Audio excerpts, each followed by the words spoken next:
Paano ito nakaka-apekto sa Meralco? Wala po. In fact, no less than government already said, siguro binabanggit mo yung energy emergency ba na kumalat. Disinformation din po yun. Yung katulad yung brownout po ba? Opo, na magkakaroon daw tayo ng problema sa kuryente. Magkakaroon daw dahil sa gera sa Middle East, magkakaroon daw ng marawakang brownout, magkakaroon daw ng interruption. Wala pong katotohanan yun, wag po kayo mga amba, sapagkat ang pamahalaan katuwang ng mga distribution utilities tulad ng Meralco ay nananatiling tapat sa aming adhikain na magbigay ng supply ng kuryente 24/7. On the part of Meralco, wala kami nakikitang magiging problema.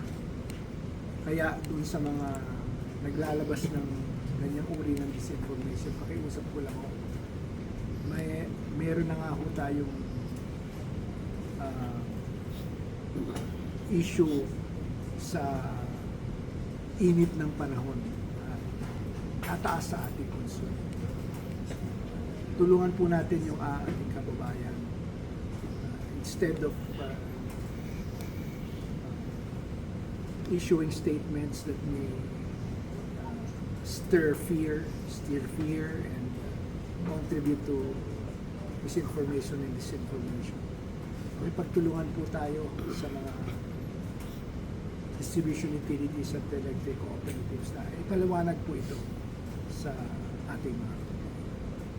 So hindi po connected yung tumaas po yung gas sa pagtaas po ng for context, ang increase ng electricity compared sa fuel pump prices. Yung fuel pump prices, may umabot po ata ng 100% increase. Sa Meralco, itong last na in-announce namin, 4% po yung nag-increase. Primarily because of the lower peso vis-a-vis the US dollar. Alam naman natin na yung mga generating companies na malaking portion ng kanilang gastos ay dollar denominated. Lalo na dun sa fuel cost. So, yun po ang aking paliwanag dyan. Then sir, nakakataas po ba ng bill ng Meralco yung power interruption? Then ano po yung cost? Hindi po. Wala akong kilala. Ang power, ibig sabihin mo ng power interruption, mawawalan ka ng kuryente. Tapos biglang balik kasi. Hindi po. Wala akong katotohanan yun. In fact, ang power interruption, walang gagamitin kuryente. So, ibig sabihin, hindi umaandar yung metro.